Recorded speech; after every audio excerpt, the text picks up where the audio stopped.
Alors bonjour à tous. Je continue aujourd'hui les interviews pour faire un partage d'expériences autour de Snoezelen dans les différents domaines de la petite enfance. Aujourd'hui, je vais interviewer Laurence, qui est infirmière et qui est animatrice de RAM, qui va nous expliquer un petit peu comment, après la formation qu'elle a eue, elle a mis en place dans le concret et au sein de l'accompagnement des assistantes maternelles l'approche Nouzolène. Bonjour Laurence. Oui, bonjour Sidonie. Oui, j'ai mis en place le Snozellen après la formation qu'on a fait ensemble il y a 2 ans. Mhm. En fait, il s'agit d'un relais d'assistante maternelle qui a été créé il y a 3 ans. Mhm. C'est vrai que j'ai pu mettre, grâce à mes idées, et puis j'ai vraiment été suivie par mes élus et puis par mon président. Ils m'ont tout de suite envoyé en formation. Enfin voilà, ça a été super. Et pour le coup, on a pu le mettre en place. Alors la particularité, c'est que c'est un relais d'assistante maternelle itinérant. Donc il D'accord. faut que je me balade avec mes affaires dans mon petit véhicule. Voilà. Donc voilà. Après, si tu veux me poser des questions. Du coup, tu es un RAM itinérant où tu interviens dans des salles des fêtes, dans des salles particulières un peu qui sont logistiquement pas forcément évidentes, c'est ça? C'est ça. C'est ça. Donc en fait, j'interviens dans des salles des fêtes, aussi dans des salles de motricité, dans des médiathèques. Mhm. Alors, il y a certaines salles qui s'adaptent parce qu'en fait, moi, j'avais retenu que le Snozelen, c'était un moment particulier où l'assistante maternelle ou la maman pouvait partager avec l'enfant. Mhm. Et du coup, il faut pas qu'elles y aillent toutes en même temps. Donc, j'essaye de créer un petit espace où on va avec 2 ou 3 enfants maximum. Donc, quand ça s'adapte dans la médiathèque, par exemple, j'ai créé un petit espace de 5-6 mètres carrés dans un petit couloir, mais fermé, on dirait vraiment une petite bulle de bien-être. Et en bas, je laisse les mamans, les assistantes maternelles avec les enfants pour lire des livres ou faire des jeux. Et on monte par petits temps, un quart d'heure, 20 minutes, 10 minutes si l'enfant n'a pas envie de rester plus. Donc voilà. Et par contre, il y a des espaces qui ne s'adaptent pas du tout. Donc pour le coup, j'ai investi dans une tente. Ok. Voilà. Et on essaye de faire un petit endroit cocooning. Et puis, je construis aussi une petite cabane avec des trucs en plastique, avec des foulards aussi, pour faire un autre petit espace. Voilà. Ok. Enfin, je le fais comme moi je le ressens et comme tu m'avais donné des pistes aussi à l'époque, et je me suis dit bah je le fais avec mon ressenti d'infirmière, on va dire puéricultrice, mais un ressenti d'infirmière qui avait essentiellement travaillé à l'hôpital, donc c'est pas la même chose que d'aller faire de l'animation pour des enfants qui vont bien. Voilà. D'accord. Et du coup, au niveau du RAM et au niveau du projet du RAM, est-ce que tu as des grandes lignes au niveau des influences pédagogiques? Qu'est-ce qui nourrit votre pratique avec les assistantes maternelles?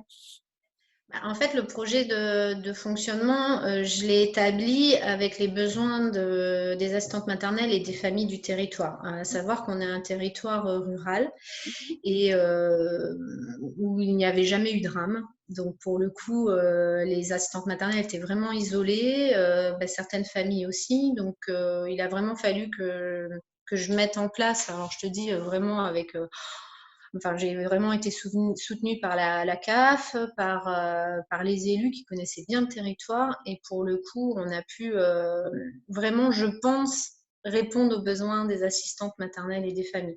Et, euh, et voilà. Et puis, c'est vrai que ça a favorisé l'éveil, le développement des enfants, la sociabilisation, enfin, tout sans souci.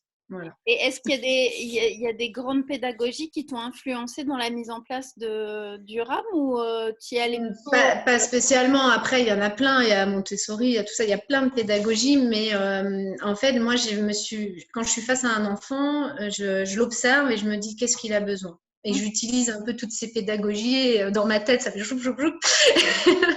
Et pour le coup, après, j'adapte. Et puis, je m'appuie vraiment sur les assistantes maternelles qui sont super. Franchement, j'ai des assistantes maternelles dynamiques et qui ont envie de bien faire. Donc, elles viennent, c'est vrai que j'ai du monde qui vient aux animations et elles apportent leurs idées. Si elles voient qu'une maman est un petit peu embêtée, elles peuvent aussi partager. C'est vraiment chouette. Donc, c'est Voilà. un travail de Je trouve co-création. vraiment C'est un travail de excuse-moi. création, c'est un travail de co-création et de créativité autour de ce C'est qui se ça. passe ici et maintenant.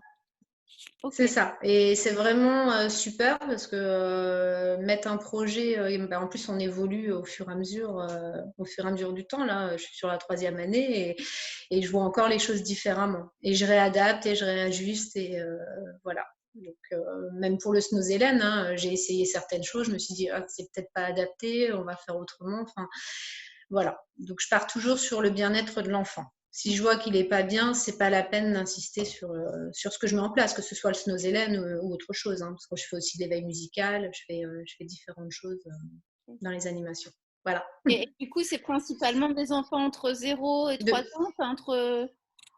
Oui, alors j'ai fait 0 et 3 ans. Parfois, quand j'installe un espace Snozelen qui est attenant au multi-accueil du territoire et qu'elles ont été formées, parce que je sais qu'elles ont été formées aussi par toi pour certaines, je leur laisse voilà, la demi-heure avant de tout remballer, je leur laisse la possibilité de venir dans l'espace avec quelques enfants de la crèche. Et par exemple, sur une commune éténière, je m'installe dans l'école.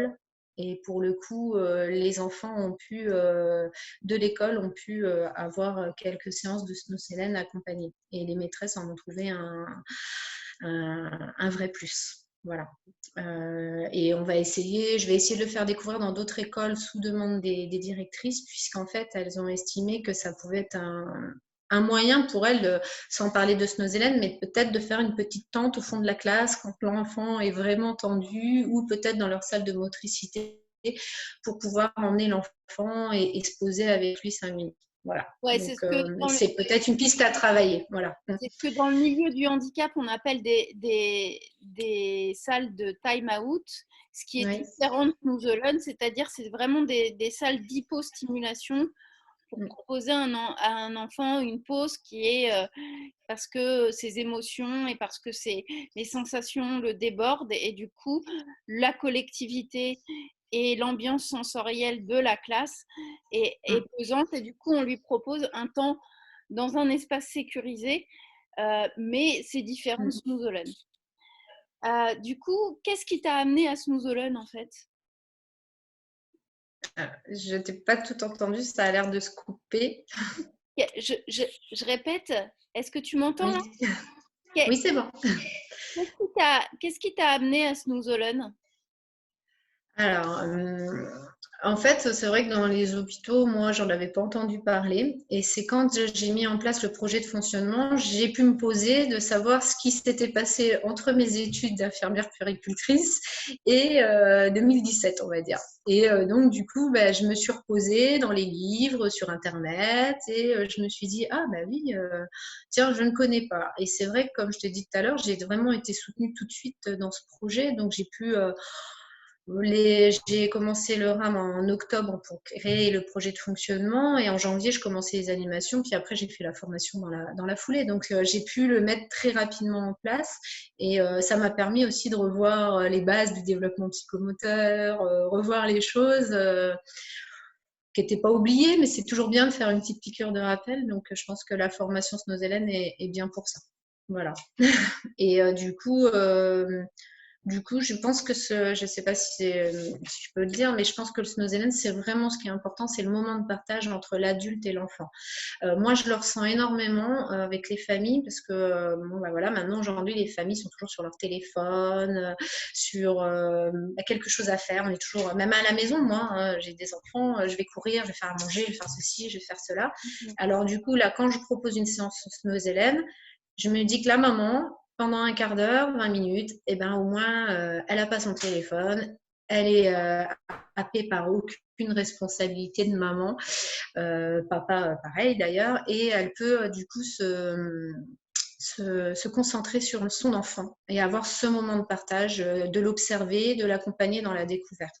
Voilà. Donc ça, c'est vraiment Voilà, la petite bulle de bien-être où on se dit, bah tiens, j'ai passé du temps avec mon enfant, mais du vrai temps, quoi. Voilà. Un temps de, un, un temps de qualité et un temps de Oui, disponibilité. c'est ça. Ok. Voilà. Ou avec tes mots, est-ce que tu peux nous dire aujourd'hui, Snooze Alone, c'est quoi pour toi?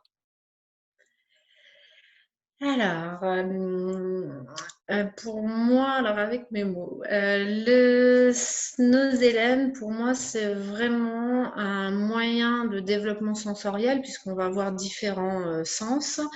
Alors, les 5 sens qu'on connaît et puis le sens vibratoire et de l'équilibre. Et un moment de partage dans une bulle de bien-être. Enfin voilà, moi je le dis comme ça, et à savoir que la vibration, ça a vachement bien marché sur des enfants qui étaient hyper nerveux, ou l'enfant qui avait déjà mordu plusieurs fois ses copains. Et à l'école, ça a marché apparemment pour détendre un peu les enfants qui avaient des troubles autistiques. Voilà. Oui. Je sais pas, enfin moi c'est ce que j'ai observé, j'ai pas encore assez d'expérience là-dessus, mais c'est l'observation que j'en apporte. Voilà. Oui, c'est vrai que dans la vision de Snooze Alone que je propose, c'est Mhm. revenir à ces sensations qu'on n'a pas dans l'environnement, c'est-à-dire le vibratoire, le proprioceptif et ce que tu as appelé le sens de l'équilibre, qu'on appelle Oui, aussi de manière plus complexe le sens vestibulaire. d'accord. Et du coup, en lien avec ça, c'est quoi le matériel que tu as dans ta voiture? Alors, je parlais d'une tente tout à l'heure parce que j'en ai besoin dans certains endroits. J'ai aussi, alors j'ai la colonne à bulles avec les poissons. Alors, je la transporte à chaque fois, je la remplis avec mes jerrycans d'eau. Ça marche bien, ça. Les enfants, ça les canalise. Je sais que, par exemple, certains enfants rentrent chez eux et j'ai ce retour-là des parents. Ils se demandent ce qui s'est passé. Alors même à l'école, hein, il y a eu des parents qui ont dit, mais mince, moi, j'avais pas signé d'autorisation de sortie, et les enfants m'ont parlé qu'ils avaient vu des poissons, hein, dans un aquarium. Et du coup, les parents pensaient que les enfants étaient sortis, et la maîtresse m'a dit non, non, non, ils ont juste fait une petite expérience. Voilà, donc c'est plutôt pas mal. J'ai la fibre lumineuse, j'ai des poufs pour me détendre, des coussins vibrants, un serpent vibrant aussi. Et puis après, j'ai adapté, j'ai fait avec des Scooby-Doo dans 2 endroits qui restent. Alors, je les mets en hauteur pour faire un rideau lumineux. Mhm. Donc ça, je l'ai mis dans une salle de motricité et puis dans ce petit couloir de la médiathèque. Et puis après, j'ai un sablier géant. Voilà, les enfants aiment bien regarder le sable couler. Euh, voilà, j'ai différentes choses, mais que je réadapte et que je sors en fonction. Et j'essaye de ne pas mettre trop de choses en même temps Mhm. pour qu'ils ne courent pas partout.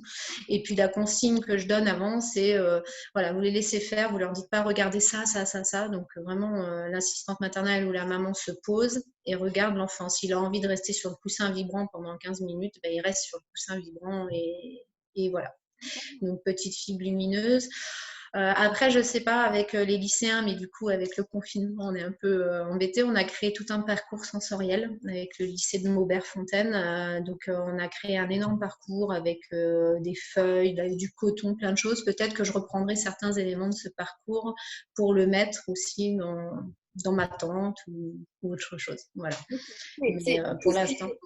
c'est les lycéens qui l'ont bricolé. Oui, c'est ça. C'est dans un projet que j'ai mis en route avec les lycéens, donc avec 5 classes. On a fait parcours sensoriel, éveil musical. Enfin, normalement, on devait accueillir sur une matinée d'éveil les enfants du territoire. Voilà, de 0 à 3 ans. Mais bon, ça sera reporté. Voilà. Mais voilà, on a bien travaillé, donc normalement, ça pourra se refaire un peu plus tard. Voilà. Et du coup, comment tu organises concrètement les séances en fonction Alors, des, concret, ouais. en fonction des différents endroits et de leurs contraintes? Alors, j'essaye d'être dans des endroits où j'arrive à avoir 2 salles attenantes ou séparées d'un petit couloir. Comme ça me permet d'avoir un petit espace jeu, café, discussion, lecture, voilà, et un espace Snozellen.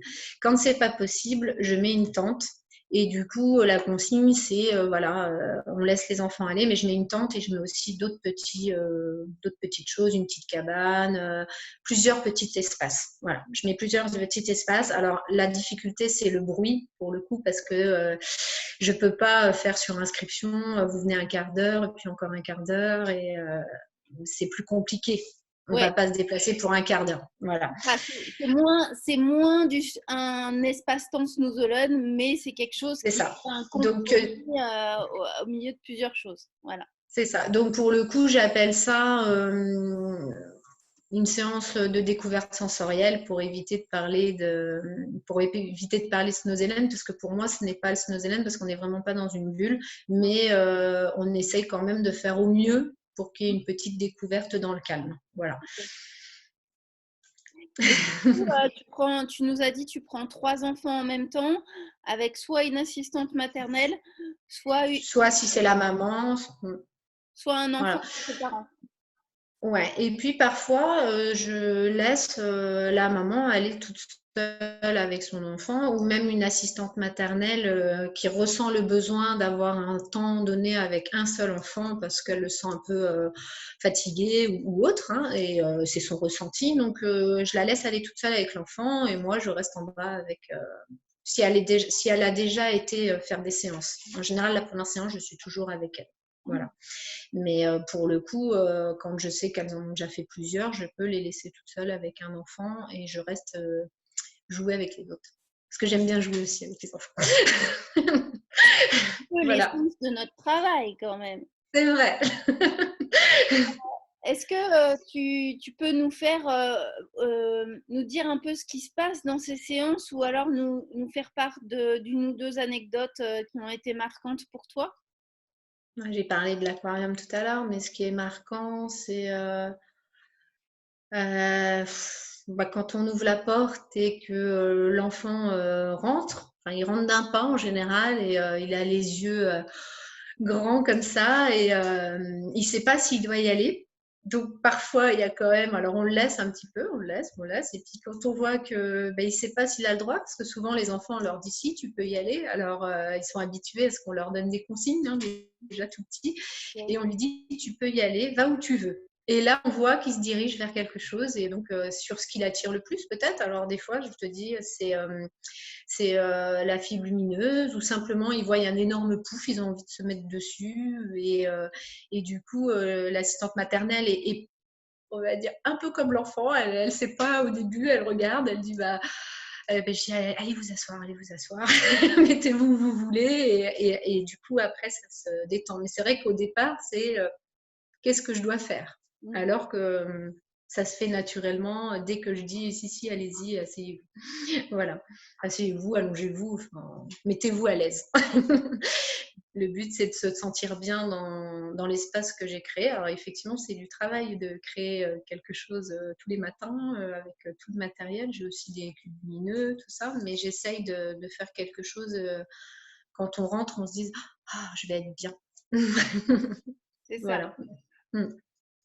Et du coup, après ces 2 ans de pratique Snoozelen, est-ce que tu peux nous dire quels bénéfices tu as pu voir déjà au niveau des enfants, des assistantes maternelles et puis aussi de toi?